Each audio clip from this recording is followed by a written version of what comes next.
Bosconi Lok Sabha চমর্থক কিদিঙ্গি শালকা Tripura Lok Sabha হসথানি বাদাইনাই মহারানী কিটিসিং দেওরমনা কপ্লাই খাইনানি নাহারমতি ফতিগ্রাই মন্দিরে লোয়াজংবাই Bilaspur বুড়িনং booth রংনগর জনসম্পর্ক খাইকা মন্ত্রী সুধাংশু দাস। আজকে ফটিকরাই বিধানসভার অন্তর্গত ৪ নং বুথের ৬ নং ওয়ার্ডে আমাদের ভারতীয় জনতা পার্টির মনোনীত প্রার্থী শ্রীমতী কৃতি সিং দেববর্মার সমর্থনে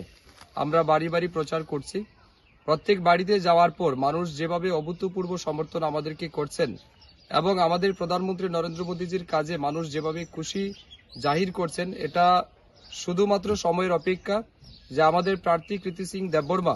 আগামী দিন বিপুল ভোটের ব্যবধানে এখান থেকে জয়ী হতে চলছেন এবং আমরা বিশ্বাস করি আমাদের যশস্বী প্রধানমন্ত্রী নরেন্দ্র মোদীজি আপকি বার ৪০০ পারের স্বপ্ন পূরণ করবেন, সেটাও সময়ের অপেক্ষা।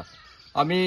আমার সাথে যারা উপস্থিত রয়েছেন বিজেপি দলের কার্যকর্তা সবাইকে ধন্যবাদ জানাই এবং মানুষ যেভাবে স্বতঃস্ফূর্তভাবে আমাদেরকে সাড়া দিচ্ছেন, উৎসাহ উদ্দীপনা নিয়ে বেরিয়ে এসছেন, এটা সত্যি আমাদের জন্য অনেক বেশি আনন্দের। আজকে সত্যি মানুষ মোদীজির নেতৃত্বে ত্রিপুরা রাজ্যের বর্তমান সরকার মাননীয় মুখ্যমন্ত্রী অধ্যাপক ডক্টর মানিক সাহাজির নেতৃত্বে যে প্রশাসন চলছে তার কাজে মানুষ ব্যাপক খুশি এবং তারই এক প্রতিফলন আজ আমরা যখন মানুষের বাড়িতে যাচ্ছি সেটা আমরা লক্ষ্য করছি। তো আমরা বিশ্বাস করি আমাদের এই বিলাসপুরের এবং ফটিকরাই বিধানসভার ৪ নং বুথ আগামী দিন ভালো রেজাল্ট করবে এবং আমাদের প্রার্থী এখান থেকে বিপুল ভোটের ব্যবধানে জয়ী হতে চলছে।